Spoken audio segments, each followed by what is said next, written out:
Welcome, I'm Lauren from Zestful Kitchen, and welcome to Everyday Gourmet, where I share realistic recipes for the avid home cook using fresh ingredients and global flavors.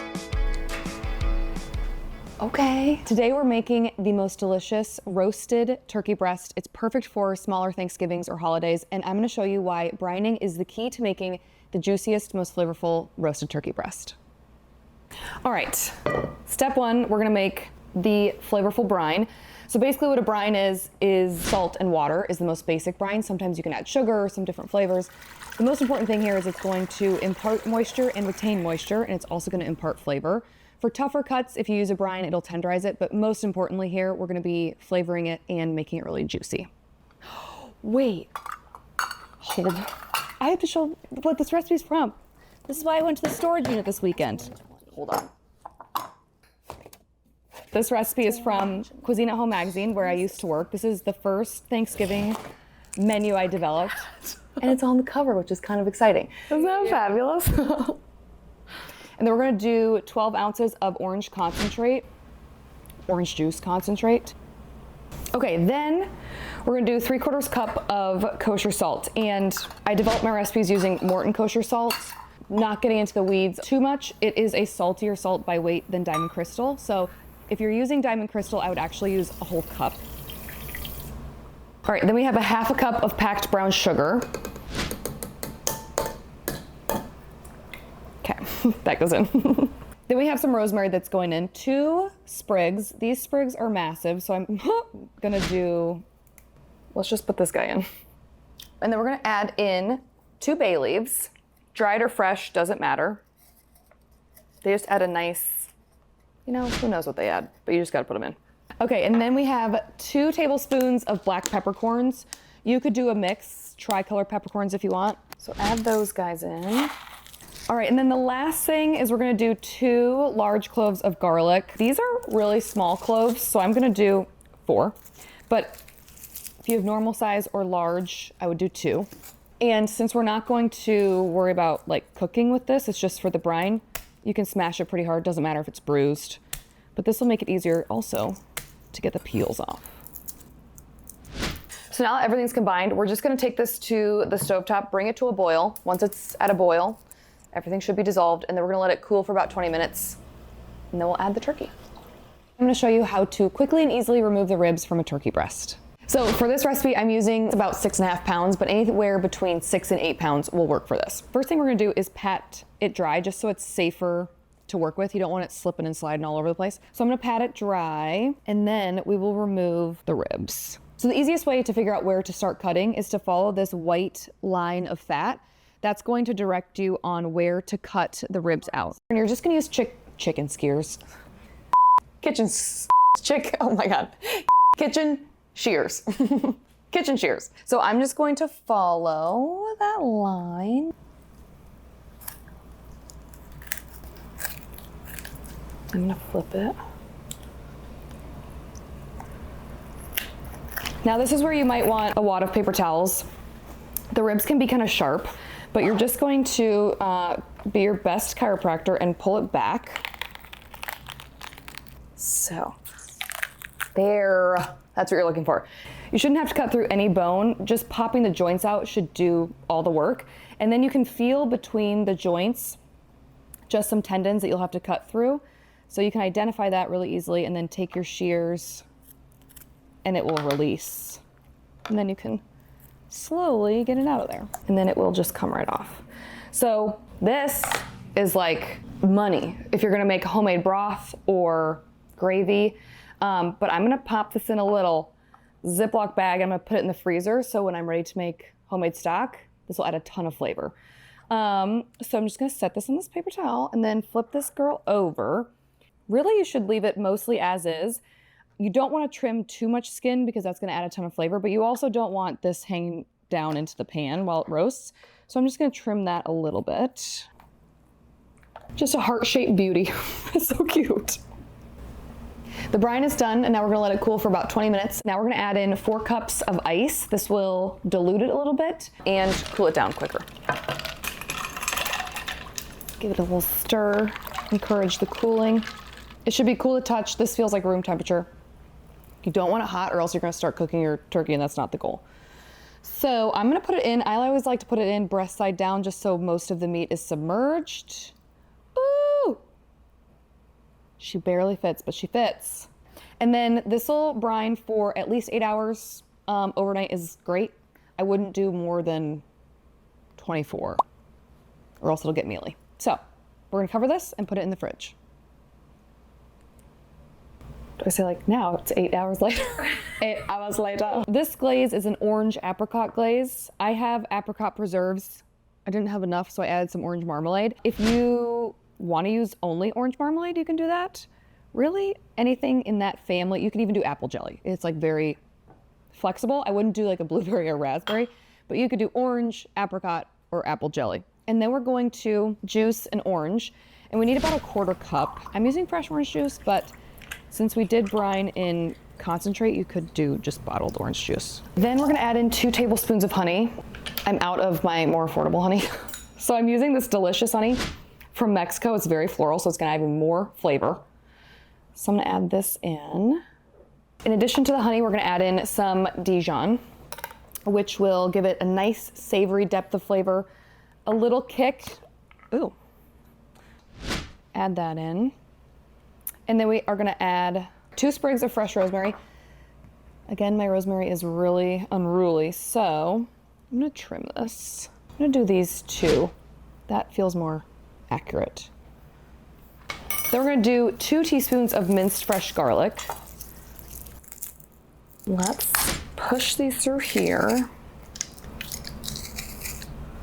Perfect. We're just gonna bring that to a boil and then we're gonna take it right off heat. You don't want it to thicken, you don't want it to boil too long. So just bring it to a boil and then remove it from the heat and let it cool.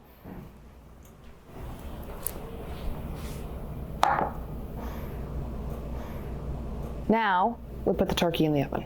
Okay, so I have a turkey breast that has been brining overnight. This actually brined like 12-ish hours, so quite a long time. And it's ready to roast. So we're gonna remove it from the brine, rinse it, pat it dry, and then pop it in the oven.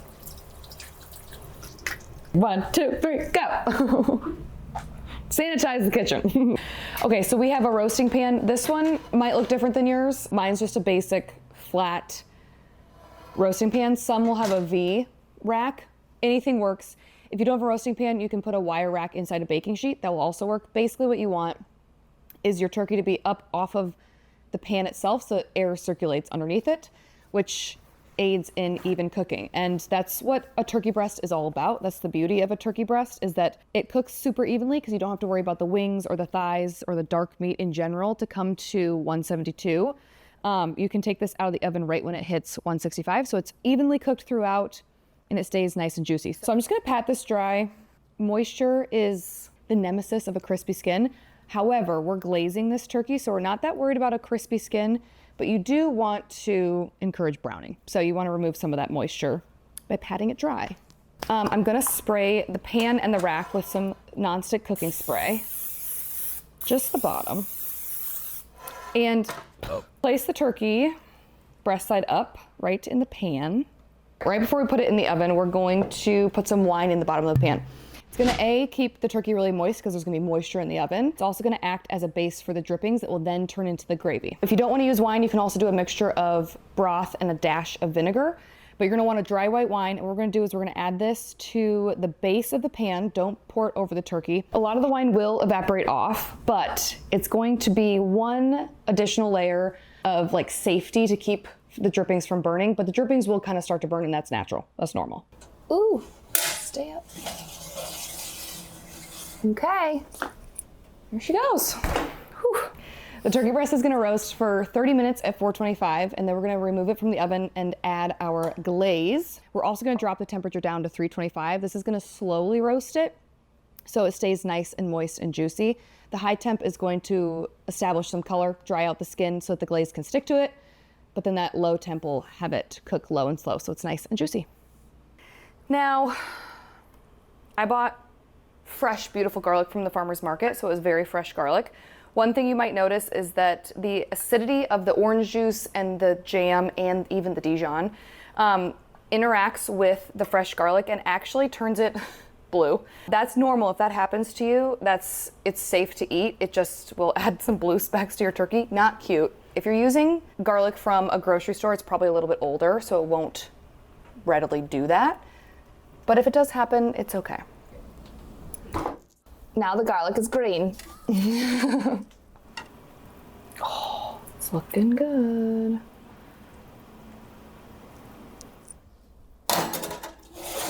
Yes.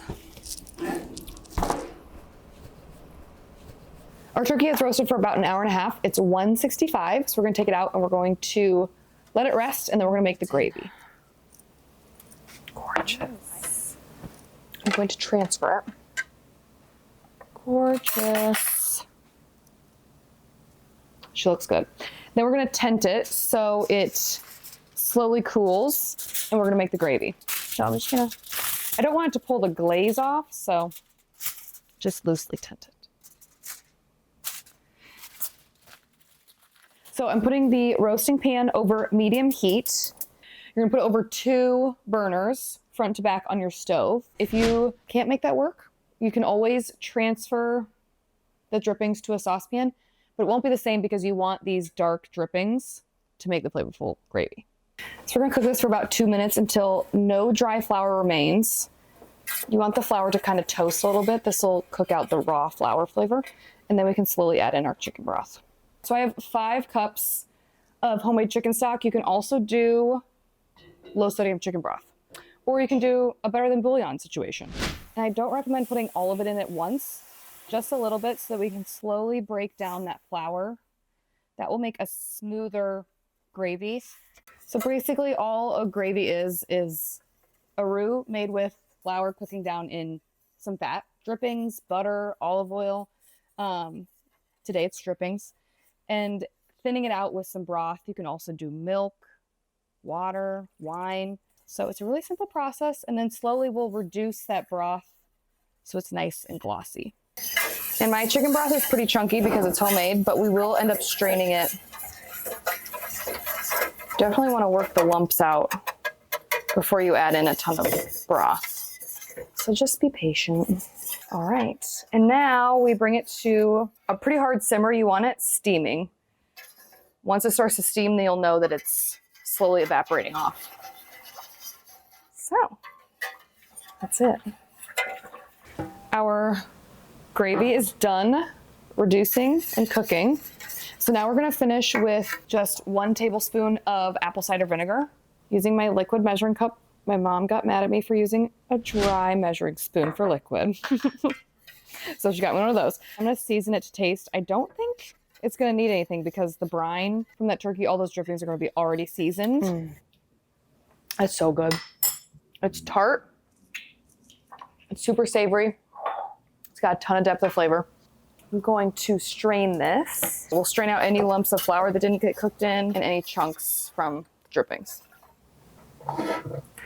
Oh, it's so silky smooth. Pretty.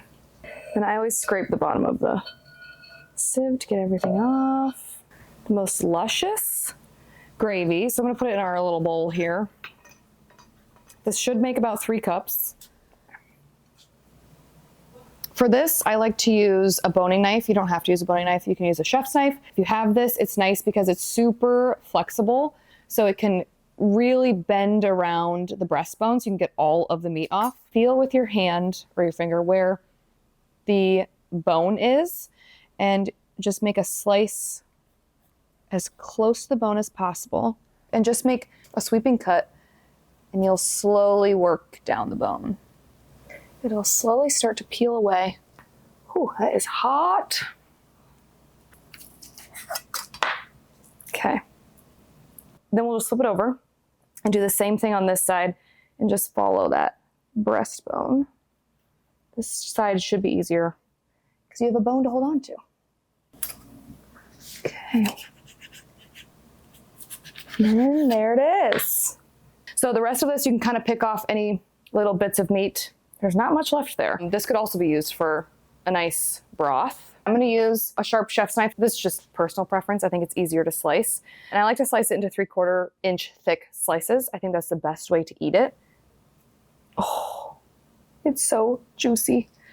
And this is the perfect amount for like a 6-person holiday. So easy. Well, let me see how it's cooked.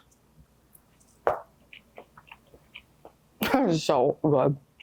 This is Greg's favorite thing I've ever developed. So he's gonna be very excited about this. Oh, so good. I'm gonna put the gravy, it's a big bowl of gravy, right in the center.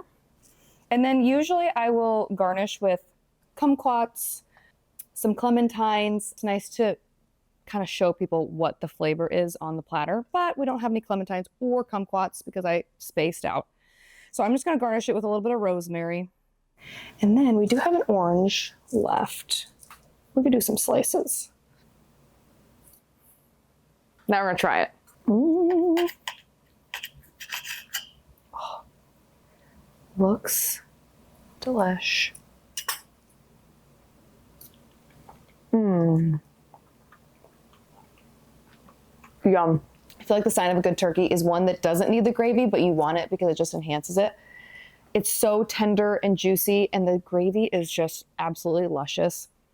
It's a great way to make a really good turkey without all the stress of a whole turkey. Cuts down on time. Total time is a lot shorter than a whole turkey. And I think it's a lot easier. It's less to manage. So if you are interested in making this, I've linked the recipe below. The deboning or removal of the ribs can be kind of tricky. So if you have any questions, let me know. I hope you enjoy this recipe and I hope you make this for the holidays. And if you do, let me know and meet me back here next week for another Everyday Gourmet. The taste test is so awkward. You know? It's like, ooh, so good.